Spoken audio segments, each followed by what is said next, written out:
Over the last few days, there has been several big developments in the ongoing war in the Middle East.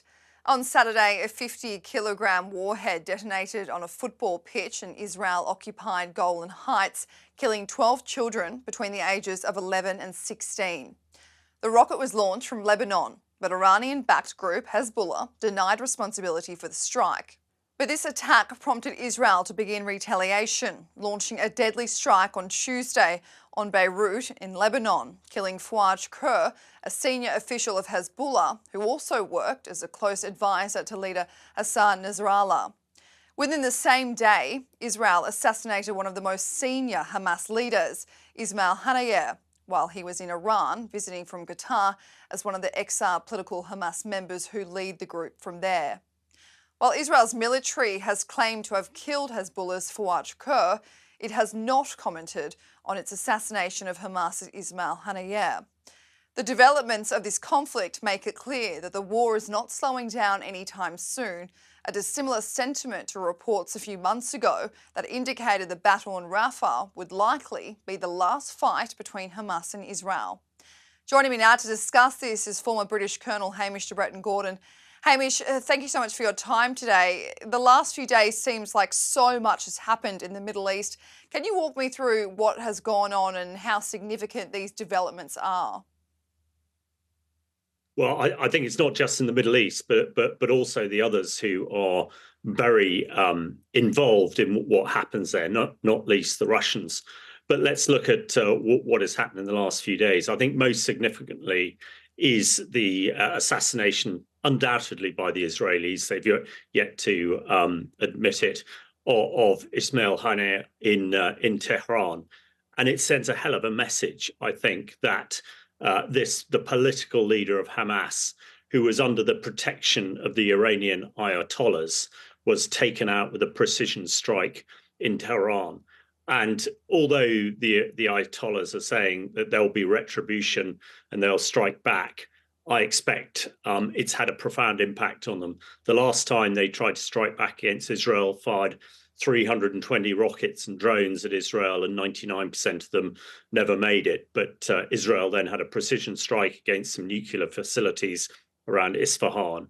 Allied to the attack, taking out the senior leader, Hezbollah leader, after the dreadful bombing of the children's football match, and as you say, 12 killed there.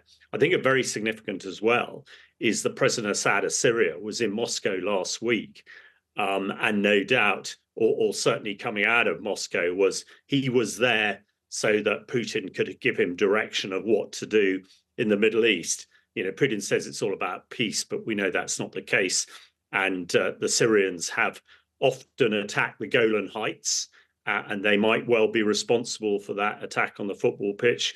We do not know. But also Syria harbors Iranian militias, which are also terror groups, guided and directed by Tehran. Now, I hope, and Lord Ricketts, former security advisor in the British government, said this morning that this might actually give the opportunity for a de-escalation in Gaza rather than an escalation, because I think the Israelis have proved that they can take out these key leaders, and the Ayatollahs will be concerned, and they are key, as is Russia. Russia is trying to redirect all Western weaponry to the Middle East rather than to Ukraine, where Putin's special military operation is failing. So an awful lot going on, and the next few days are going to be crucial to ensure that there is no escalation in the Middle East, and we can get to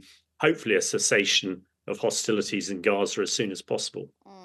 So Russia and Iran really pulling the strings here for these terrorist organisations, Hamish. But what do you think the likelihood is now of a ceasefire? It seems that there were reports a few months ago that Hamas and Israel could be entering a ceasefire anytime soon, or at least, you know, entering more discussions for one, but then it's just a continued tit-for-tat situation.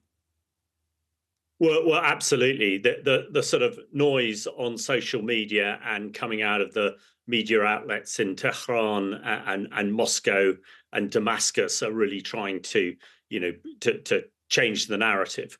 We're hearing today that the Hamas political leader is killed was a moderate. If anybody thinks that a terrorist leader like Haniyeh or any of the Hezbollah terror leaders are moderates, then they really need to understand exactly what's going on there. But I think there is the potential. After the Israelis struck the nuclear facility in Isfahan a few months ago, the Iranians threatened escalation and retribution. That didn't happen. I think everybody except for the Russians and the Iranians really want peace in the Middle East, in Israel, in Gaza as soon as possible, and wants the killing to stop on all sides. And hopefully this will demonstrate that Hamas are not invincible, that the Hezbollah leaders are not invincible, and escalation is absolutely the last thing people want. So I am not in the group of people who thinks that it's going to set the Middle East on fire.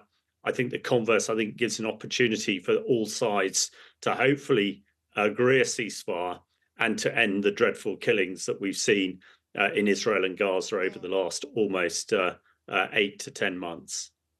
Well, the US have said that it's not inevitable that all-out war will happen in the Middle East, similar to what you were saying, Hamish. But a lot of people think that, the narrative now is that most of the Middle East is involved, and that Israel has more than just, Hamas against them. And how can one country protect themselves? How can they protect Israelis? Will the Western forces have to get involved to kind of avoid this bigger all-out war going on in the Middle East that could happen? Well, I tend to agree with the American administration that escalation, is not absolutely likely to happen. Let's look at it. It is the terror groups supported by Iran that are trying to set this on fire. It is not the surrounding countries like Jordan and Saudi Arabia and Egypt who want to attack and fight with Israel. And actually, most of them are, although they might be voicing their political concerns, they are not getting directly involved. Of course, we have the Houthis down in the south of the Arabian Peninsula who have been attacking shipping. So I think the key thing is that the West, particularly the Americans, keep playing a major role here to prevent escalation. And the only people who could really escalate this are the Iranians. And we've seen that they haven't been able to do that after the major attacks a few months ago. So I think it's key that America stays absolutely fully engaged in this. And it's key that Britain does as well. We might be small and relatively insignificant globally, but we have a lot of history in this area. And diplomatically and politically, we still have a voice. Of course, we've got a new government who have supported peace in the Middle East, as the previous government did. However, of course, there are also a lot of hard left members who are now MPs who would like to see a ceasefire and capitulation of Israel as soon as possible. So the key is that America stays strong and its allies like ourselves support them and ensure that Iran knows that escalation will actually be much worse for them than anything else that could happen. So, yeah, I'm with the Americans. I don't think it's inevitable this is going to blow up, but American and British politicians and others have got to hold their nerve and try and get that ceasefire as soon as possible and return to peace to stop all the killing, which absolutely nobody wants. What do you think the end game is for Israel here, Hamish? It seems like the strategy is to basically spend all the time and technology targeting these leaders of Hamas and Hezbollah to weigh in on the leaders that are orchestrating, puppeteering this attacks against Israel. But is that the right strategy to focus on trying to kill these leaders? Well, it sounds terribly cynical, but yeah, I think it is. And I think most people would prefer to see a few of these terrorist leaders killed in precision strikes than thousands of civilians killed as collateral damage in Gaza. And the Hamas leadership, Haniyeh lives in great luxury in Qatar, as do a number of others. So these are the people who are making the decisions.